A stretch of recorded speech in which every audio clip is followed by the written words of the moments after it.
usually tell people when they ask me, well, what's your story? I tell them I'm the immigrant edge and I'm the American dream. And they go, well, what do you mean the immigrant edge, the American dream? I said, well, we escaped communist Russia in 1980. I was 6 years old. So imagine this, you not knowing anything. And one day, Phil, your mom and dad say, hey, let's go. We're going on a bus ride. The bus ride leads to a train ride, which leads to a flight to Italy. From Italy, we escape and come to the United States. And within I think 8 days of that bus ride that randomly showed up in my life, we're in this brand new country. And what a weird experience. It was 1980, July 16th, that we came to the United States. I was 6 years old. My brother was 19. My sister was 21. And we were broke. We were poor. We didn't speak English. And all my dad knew was he's anti-communist. He believes in the Western way of freedom and opportunity and democracy. And he had previously, the previous 2 years, he had put together 25,000 rubles to bribe the Soviet government to let us escape into Italy, and then from Italy into the United States. Wow. So I always think a movie can be made of my dad's life, you know. Definitely, 100%. But, yeah, what my dad did not plan for was the next thing that's going to happen, which is the $200 that he had in his pocket, or $180, right around there. What little money he had, we had to use for housing for the first month in the country here in the United States. And so thankfully, he knew a guy who knew a guy who knew a guy who would let us borrow a spare bedroom in their apartment. Yeah. And basically, the $200 went towards the spare bedroom. So the 5 of us stayed in some guy's spare bedroom in his apartment. The rest of the time, it was all about find food and start making money for month number 2 in the United States. Otherwise, we're going to be immigrant and homeless. Yeah. Right? So this is where the fun began. My dad was pumping gas at a gas station, delivering newspapers in the middle of the night, washing dishes at a pizzeria. My brother and sister had multiple jobs, very similar. My mom had one job, and then the other job was to watch me because I was the baby of the family, 6 years old. And my dad accidentally discovered that grocery stores have giant dumpsters behind them, and they throw away food that's gone bad, or maybe it's has mold on it. Yeah. Or maybe it's expired, but they can't sell it, so they have to throw it away. So one day he takes me, we walk, because my dad used to ride a bike everywhere because he didn't have a car the first year. And he takes me around 8 or 9 o'clock in the evening, right after the sun sets, and to a back of a grocery store, and he goes, hey, I'm going to put you in that dumpster, and you pull out anything that you think we can eat. And so to me, it was a treasure hunt. I'm in this dumpster. I'm pulling out bread. He says, yeah, that's fine. Throw it to me. Milk. Yeah, it's expired, but if it's not sour yet, we can drink it. Yeah. Fruit. Right. So for the first, I don't know, probably 6, 7, 8 months, we were eating out of dumpsters so that what money my parents were making could be used for shelter and electricity and gas bills. Now, we were still shopping at, obviously, stores. Yeah. But we did most of our shopping in the dumpsters. And then what we needed outside of that, we ended up getting from the grocery stores. But it was a fascinating life. And now imagine not knowing the language in a country where you really need to know the language and the culture. So yeah.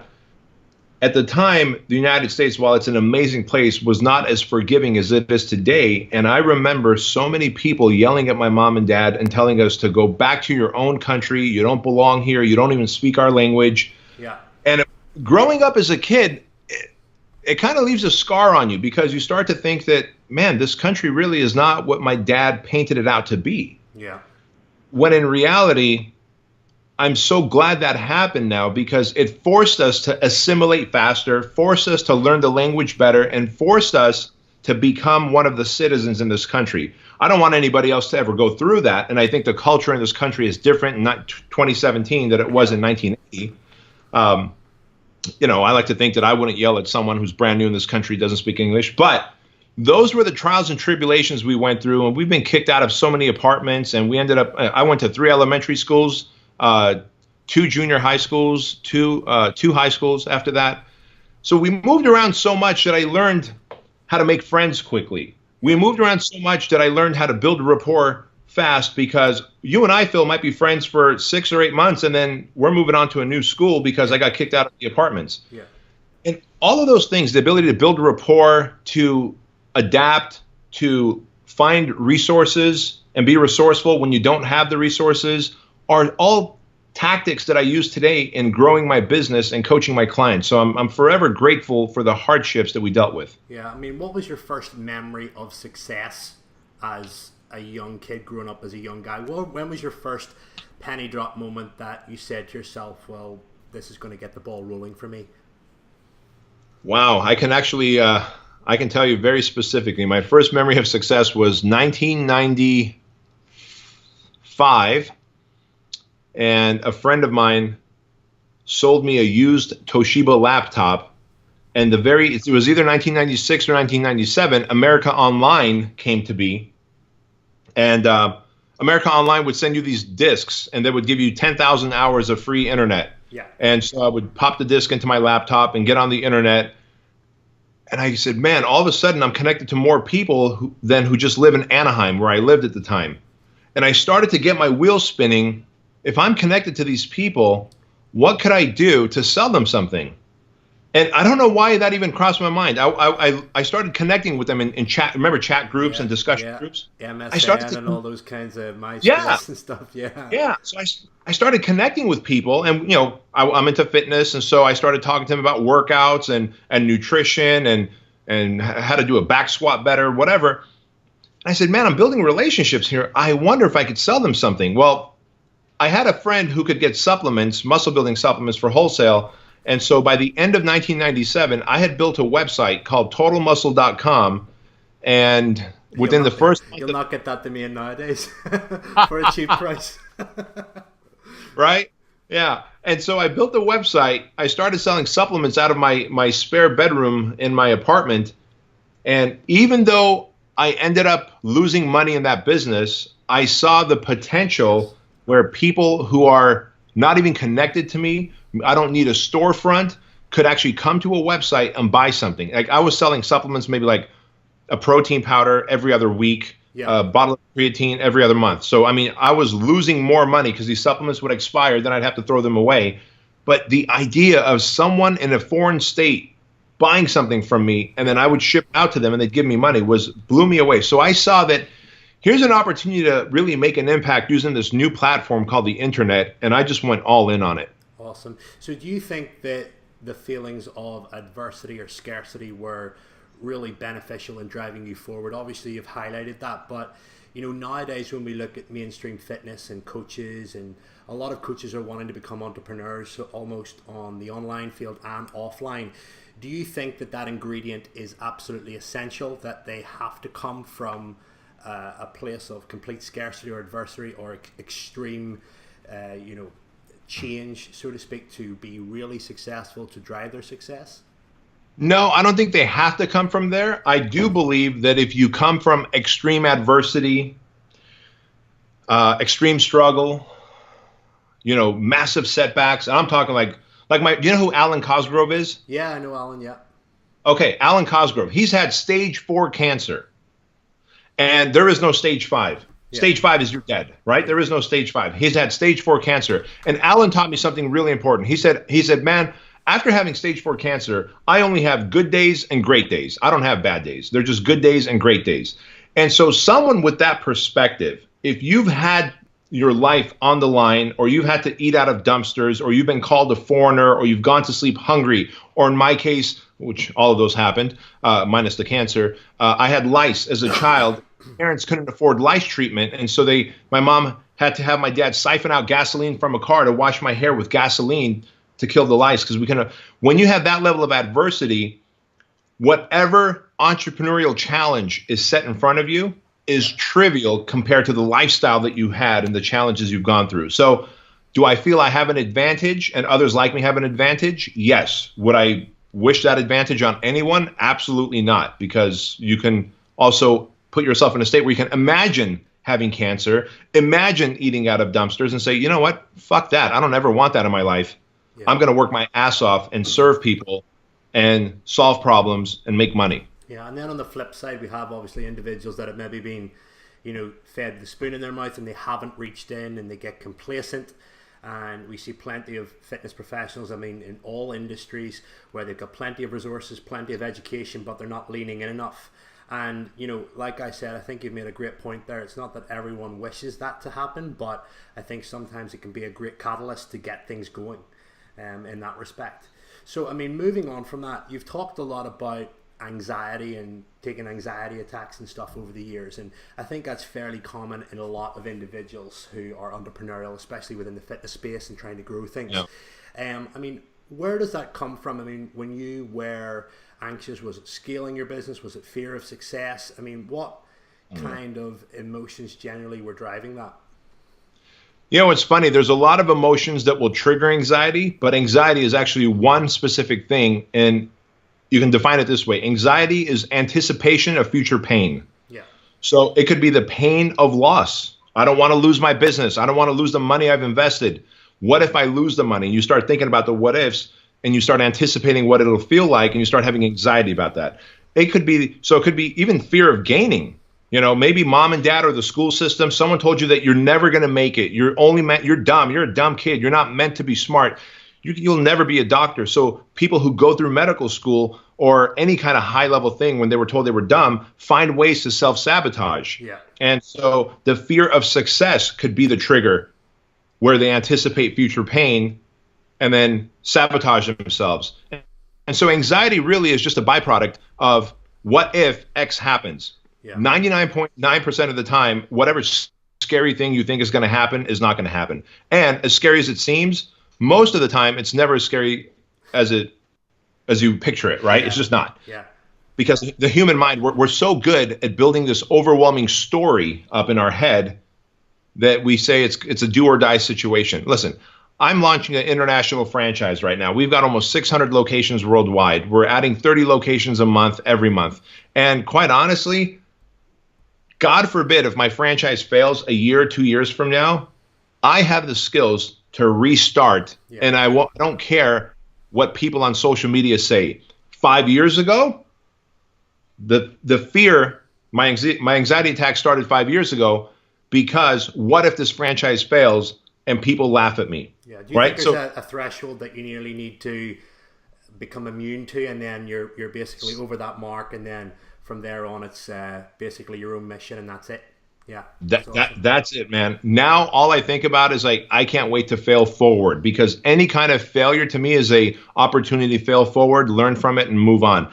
With my first business, TotalMuscle.com, the anxiety I was having is, what if this thing takes off and I can't buy enough supplements in time and I can't deliver it? Oh my gosh. And I would have anxiety. And then I would think, turns out the opposite happened.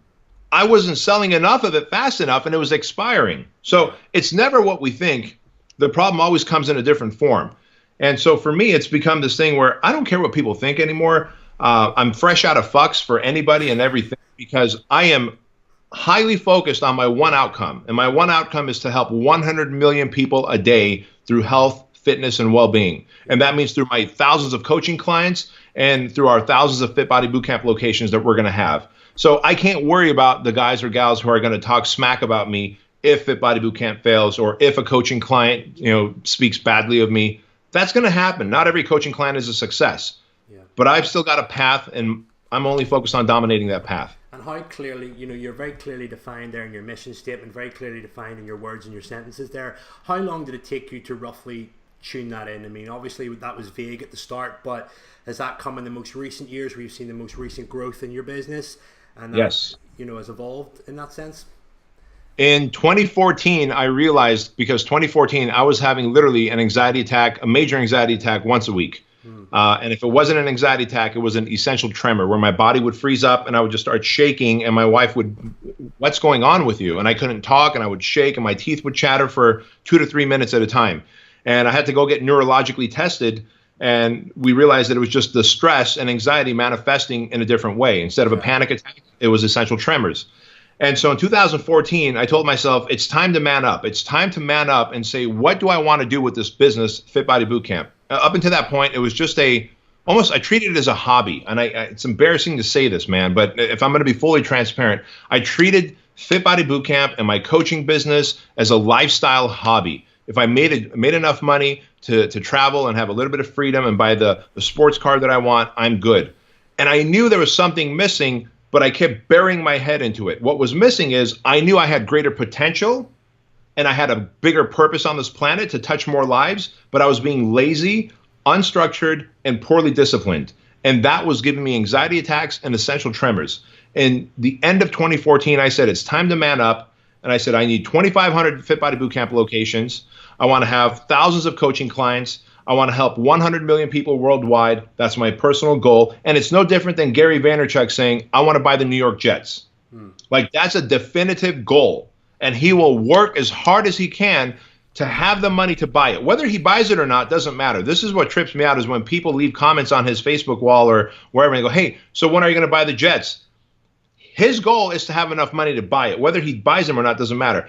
Once I get to 100 million people's lives impacted per day through my coaching clients and Fit Body Bootcamp locations, I'll decide if that's enough or not. But right now, it's a very big carrot in front of me, and I have something to focus on. In 2014, I didn't have that. And so if you came to me in 2014 and said, Bedros, let's start an underwater basket weaving franchise. Great, let's do that. And some other guy came to me and said, let's start an info product selling this. Great, let's do that. I was a hobby, a promotion guy. Yeah. Now I'm highly focused on my coaching clients and on my franchise and nothing else. Yeah. So, I mean, with all the fitness professionals that you've worked with over the years, I mean, what are some of the common threads of anxiety? I mean, you know, some common situations, whether it's going into a gym franchise, setting up a gym, leaving one-to-one personal training, going online. I mean, can you maybe highlight for some of the listeners who are predominantly coaches, what would be some of the common scenarios so that they feel that they're not alone?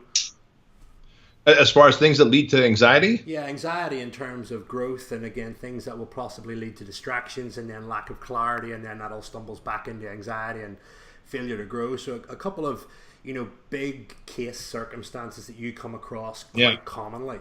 Yeah. So here's the biggest one, and it doesn't matter if it's online or offline, is jumping into the next thing too early. In other words, think about a personal trainer who's got a gym or a boot camp or a CrossFit box. It's 60, 70% full. It certainly can use another, 30, 40% more clients. There's plenty of room to raise their prices. They still have room to bring supplements and sell supplements. But the ego says, I like the idea of being a multi-gym location owner. And so they go and sign another lease with another landlord. Now they're building it out, and they realize all of a sudden that the reason location one was successful was because of them, not the systems. They had no systems. Now that they're in location number 2, the bottom is falling out of location 1, and that causes massive anxiety, stress, chaos in their lives, overwhelm, right? Where on the online space, personal trainers who are online get lots of opportunities. And so I call it being overwhelmed with opportunities. So you're doing online coaching and you're doing just nutrition coaching. In fact, one of my clients, Jason Phillips, I'm sure he won't mind me sharing this number. He does over $100,000 a month in recurring revenue with his online nutrition coaching business. Now, he's highly focused. If he decided that, you know what, I'm also going to do this, I'm also going to do online workouts, and I'm also going to sell them supplements. He hasn't even come close to tapping in his nutrition. He can probably do about, 8 to 10 million a year right now with his online nutrition coaching, because he's got 12 coaches under him and he keeps certifying more. So until he reaches his fullest potential there to shift gears and also do workout coaching and also sell supplements will be the kiss of death. But we've got him highly focused in. And so it's really being either overwhelmed with opportunities, because opportunities do come to him, or if you're offline, it's jumping into the new venture too early. Yeah. And that could mean many ways. It could mean if you have one gym, you haven't maximized the number of clients you have, and you decide, okay, I'm doing boot camp. My boot camps aren't full, and I'm going to launch a one-on-one personal training business as well inside my existing business. Yeah, so there's a lot of distractions going on, yeah. Distractions and lack of structure are the number one cause of anxiety, because you quickly realize the what ifs. What if this fails? What if I get laughed at? What if I don't make money? And you start anticipating future pain, and that leads to either the tremors or to a panic attack. Yeah, and that leads me on to my next point. We've obviously talked a little bit earlier on there about the difference between being entrepreneurial and a coach. And I think there's a massive confusion nowadays, especially with social media, between trying to be an entrepreneur, famous, and a coach at the same time. But the whole aspect of coaching is being lost. Are you seeing that over in the States? because definitely in the UK, there's definitely an aspect where the coaching aspect, the care for the client is being lost. And, you've touched on a couple of points there that have raised my eyebrows and attention, where you started at the start where you were talking on MSN and creating chats about relationships, and then evolving that on to talk about more relationships later on down the line. And that's almost been lost with quick buy this now, buy type approach. And I can see that much more. I mean, what's your thoughts on that? Phil, you nailed it. Here's what's happening right now, man. All of a sudden, everybody thinks that being an entrepreneur means you're a superstar. All of a sudden, you have fame if you're an entrepreneur. I don't know how that happened. I think being an entrepreneur sometimes can be a curse, because my wife and kids suffer from me being an entrepreneur. I don't have the perfect work-life balance. At best, I've got a work-life mix, but I don't have a work-life balance. I just don't, period. And so, but everybody thinks that, when I'm an entrepreneur, I'm in charge of my time. I'm in charge of in fact, being an entrepreneur means I'm here to serve you. I'm here to serve my staff. I've got two guys right here to my left who are filming me right now. I'm here to serve them. I'm here to serve you. I'm here to serve my 40 some odd staff members in this building. I'm here to serve my thousands of customers and clients. That's a lot of pressure. And so when you take on coaching, most people these days who are selling coaching, they're really selling a program. Here's a blueprint that worked for me. Buy this from me, pay me monthly or whatever it is, and it'll work for you. That's not coaching, bro. That's selling information product on a recurring basis. That's smart that you could swindle people out of money like that, but here's good coaching. When that person takes that blueprint and goes, all right, Phil, I launched it and I was successful. I've got 200 clients now. I need to get a couple of employees under me. And what's the best way to get a couple of co-coaches under me? You're like, I don't know. I've never done that. See, most of the coaches these days haven't been there, but are professing that they've been there and they can do that. Or what happens when you have like Jason Phillips, who's doing $100,000 a month in recurring revenue? He's got 12 coaches. What happens when one or two of his coaches decide to break off and take some of those clients? How does he handle that? How does he stop the hemorrhaging in his business? Because he's got a lifestyle that he's built around that revenue. Yeah.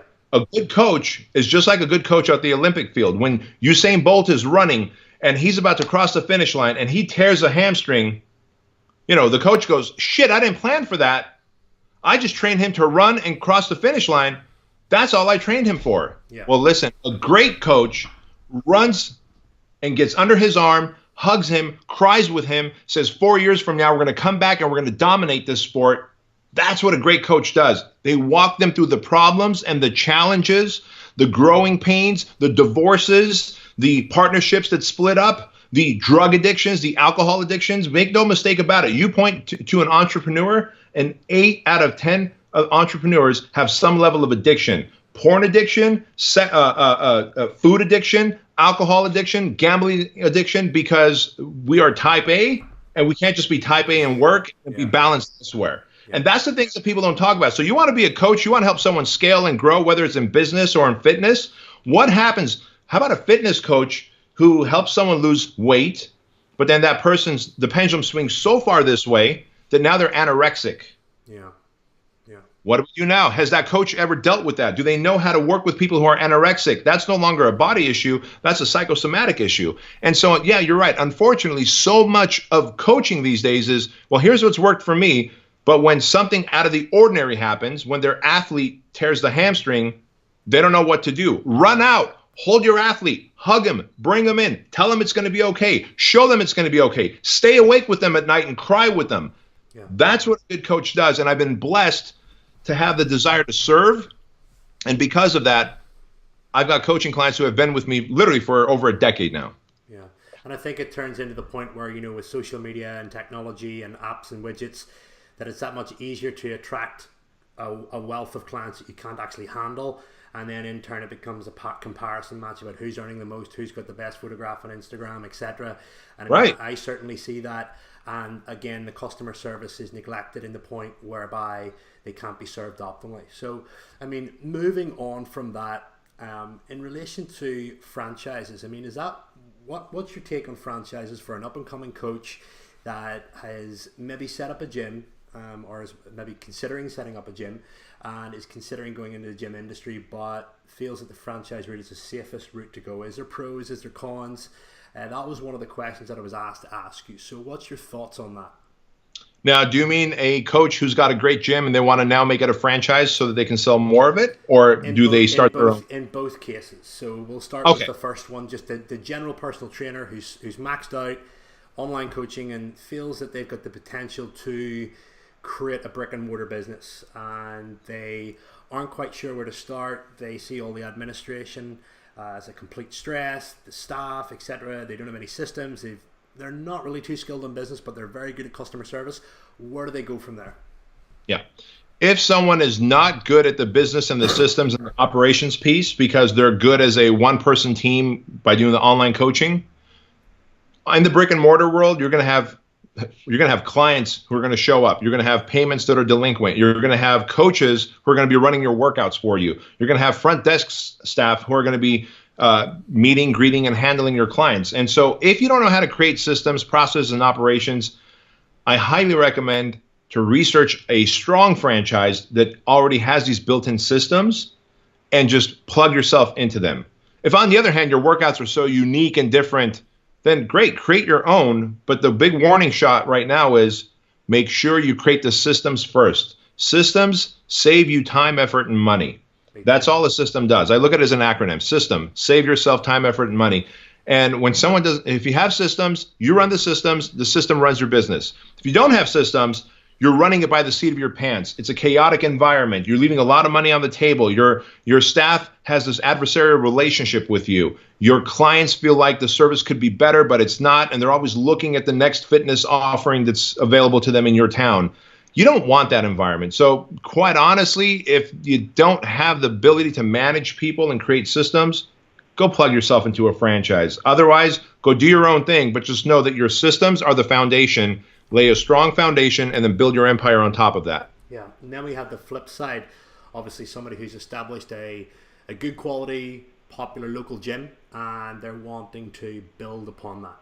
Where do they go from there? They're thinking about setting another one up on the other side of the country or 30, 40, 50 miles away. Yep. But again, like we mentioned earlier, you said, the gym was only good because of them. And again, systems and all that kind of stuff still falls into play there. So any other key elements that somebody would maybe want to consider before they make that jump?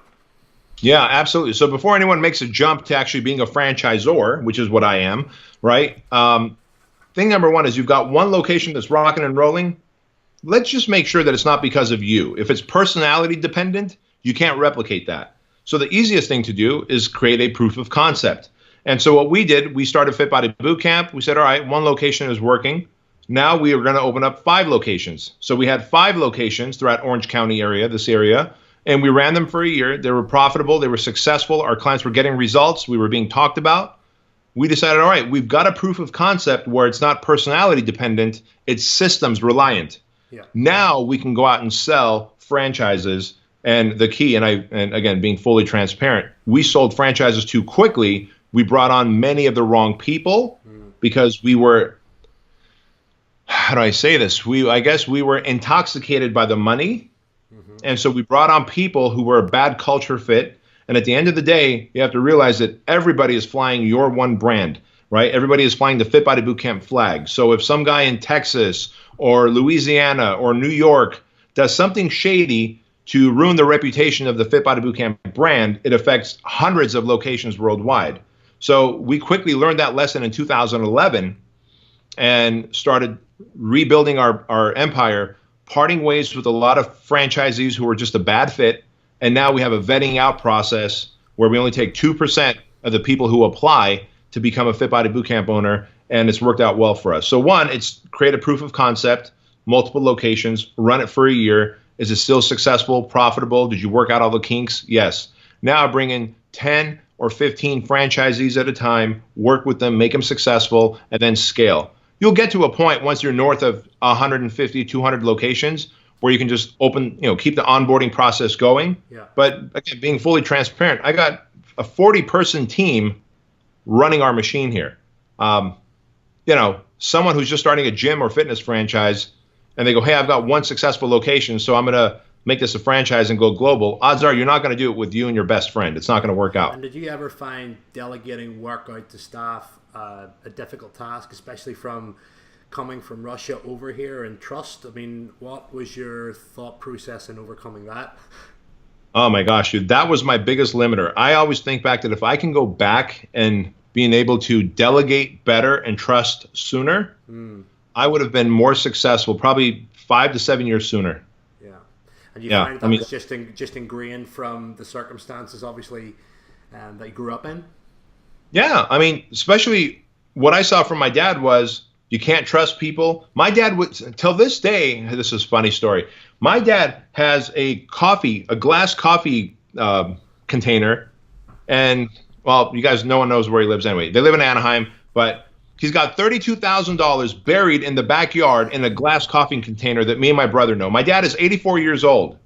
I go, Dad, let's put that in the bank. Let's put that somewhere we can earn even a little bit of interest. Nope, you can't trust the bank system, right? He's got the old communist mentality because you couldn't trust him. Yeah. And so imagine growing up in that environment. While my dad loved democracy and freedom and opportunity, he also did not have a lot of trust, understandably. And so that did bleed into me. And when I became an entrepreneur, I couldn't trust. I didn't want to delegate. I'll do it all myself. And when you try and do it all yourself, you become the bottleneck. And I was the bottleneck in my own business for many years. Yeah, awesome stuff. So you've shared some really interesting insights there on entrepreneurship, gym development, franchises. What have you got in the pipeline? I'm aware you've got a book coming out, and there's all those key elements are going to be talked about in the book, and many, many more. So yes, give us an insight into that. I'm very excited to hear about it. Sure. So like I said, in 2014, after having so many anxiety attacks and essential tremors, I said those 5 words to myself: it's time to man up. And, someone once asked me, so then what happened? I said, well, I became an effective leader. And they said, well, what does that mean, being an effective leader? I said, I became more decisive. I started to communicate better, and I had higher standards for myself. Oh, okay, great. That's fantastic. Then what happened? I said, well, then I got clarity of vision. I knew exactly how many Fit Body Bootcamp locations I wanted. I knew exactly how many owners I wanted to have on board, and I knew the path that we were going to take to get there. Okay, then what happened? Well, then I stopped settling for employees who were going to clock in a little late, clock out a little early, just do the bare minimum to maintain their work, and instead decided to hire a high-performance team, a team that is driven by my vision and focused on getting my vision to cross the finish line, right? Today I have a team. No one refers to each other as employees in here. So they either call ourselves we're the staff or a team. I happen to be the team captain, but that's the only difference. I'm in here playing the same game that they are. And so the book Man Up really is about becoming an effective leader, getting clarity on your vision, and building a high performance team who can help cross your vision, to the finish line. And many entrepreneurs, whether small time business, just a one location gym or an online coach, so many people have great potential with that one location or a franchise potential or a supplement company. The potential that we have is huge. 99.9% of us never hit our potential or even come close because we don't embrace leadership. We have very poor clarity of vision. And of course, our team is anything but a team. Yeah. And so I really talk about the trials and tribulations and the exercises and process to go through to become an effective leader, get clarity of vision, and build a high-performance team and man up into the entrepreneur that you're supposed to become. Unfortunately, Phil, it's not a light switch. Yeah. It's a dimmer switch. It's a slow. Yeah. I started in late 2014. I believe I hit my stride early 2016. So I'm being very honest here. Like, I became a very task-driven leader late 2015, early 2016, and it is a process. Yeah, and what do you think it was between the 2014 to 2015, 16 that was holding you back the most? We've obviously touched on trust there, but you would just maybe a bit of lack of faith. Anything just that we could relate to as humans that you can think of? Man, I'll tell you right now. So once I discovered it was those 3 things, because I said, all right, I need to man up. And so the first time I said I need to man up, I fired someone who was toxic in my business. And then I said, all right, I need to man up. And then I parted ways with a business partner that I was not getting along with. And we had 2 separate visions for our company. And then I said, I need to man up. And I hired someone who was actually driven as much as I was. I hired people, believe it or not, who were not as driven because I felt like I didn't deserve them. Again, goes back to how I felt about myself. Yeah. And so, but ultimately I figured out it's leadership, it's vision, and it's team. But here's what I did. I went backwards. I said, well, I'm going to build a great team. I'm going to be clear on my vision, and they're going to execute for me. They didn't. That's what took me so long. Yeah. Until you become the leader that you're meant to be, you have high standards for them. You have to have higher standards for yourself. If I want them to be disciplined and structured, I have to wake up before them. I have to have better discipline, better structure, better time management. I have to not emotionally react. I have to respond. I have to be more decisive than they are. I have to use speed of implementation faster than they do.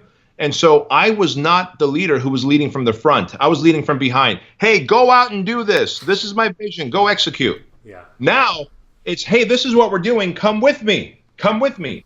I'm up front. So when you are leading from the front and you become the servant leader, your empire just explodes. Awesome. That was awesome, man. Bedros, thank you very, very much for coming on. Thank you for sharing all those quality gems of wisdom. Where can the listeners get in touch with you? Yes, the best place to get in touch with me is manup.com, where they can get on our notification list for our book and also get a lot of fun and engaging emails about those lessons that I talked about here. Awesome stuff. Bedros, thank you very, very much. Thank you for the opportunity, Phil.